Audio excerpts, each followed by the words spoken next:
Siya si Doris. Maganda at sexy. May karir na ipagmamalaki. Masaya ang pamilya. At may supportive na barkada. Pero bakit 30 na, single pa? Isipin nyo naman, ayoko na sa mga lalaki. Mga hayop silang lahat. It's so unfair. Iasa mo ang buhay mo sa lalaki? Utang na loob. Walang nabibili sa grocery ang lab-lab na yan, ano?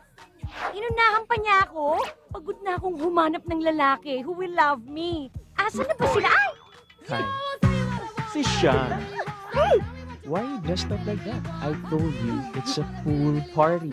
Yeah, I know. Di It's sila fine. magkaintindihan. Okay, hold on. Okay! Si Hans. Akala ko ba, you wanna get to know me?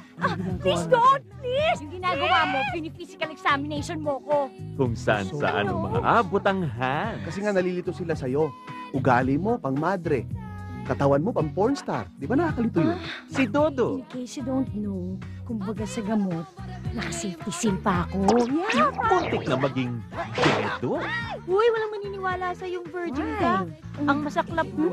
Totoong virgin ka pa nga. Pihikan nga ba? Ayoko naman magmukhang cheap. Ano ba ang gusto mo? Maging dalisay na simbolo ng dalagang Pilipina na tatandang mag-isa? O gusto mo maging masayang misis na nagpapasuso ng 3 sanggol? Mamili ka. O ilusyonada. Ang arte-arte mo naman kasi. Ano ka ba? Hindi ako maarte. May values lang ako. Hindi bagay si mag-astam Kim Chuno, ipokrita. O nakatakdang maging alone forever. Alam mo anak, iba tayo mga babae sa lalaki. Ika nga may expiration date. Ano to, ma? Baterya o dilata? Paano kung sa paghahanap kay Mr. Right, Ano ba? ang matagpuan ay si Mr. Wrong? Ano? Doris, nagugutom ka? Yung parang malaman lang kung naririnig ng music. Naku, gusto mo ng music, bumili ka ng iPad. Doris, No. hindi mo ba type si Iñaki? Gapo ka pala. Feeling ko, siya na talaga. Siya na. Siya na ang ano? Siya na ang magiging ama ng dadaling ko sa sinapupunan ko. Ito na nga kaya ang matagal na hinihintay. Hello? Hi! O isa na naman itong love story sablay.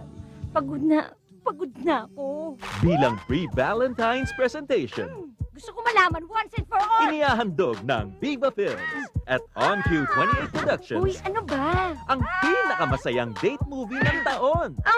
Feeling mo ganda-ganda mo? Di naman. Para sa lahat ng barkada, Loko. lovers, So romantic. at syempre, single. Ako makahinga. Si Rufa May Quinto I'm okay! in her most dramatic role. Mula sa panulat at direksyon ni Jose Javier Reyes. Do you foresee any major changes in the event that the Democrats regain the White House? Oh, I like that. Status, single. Basta masaya.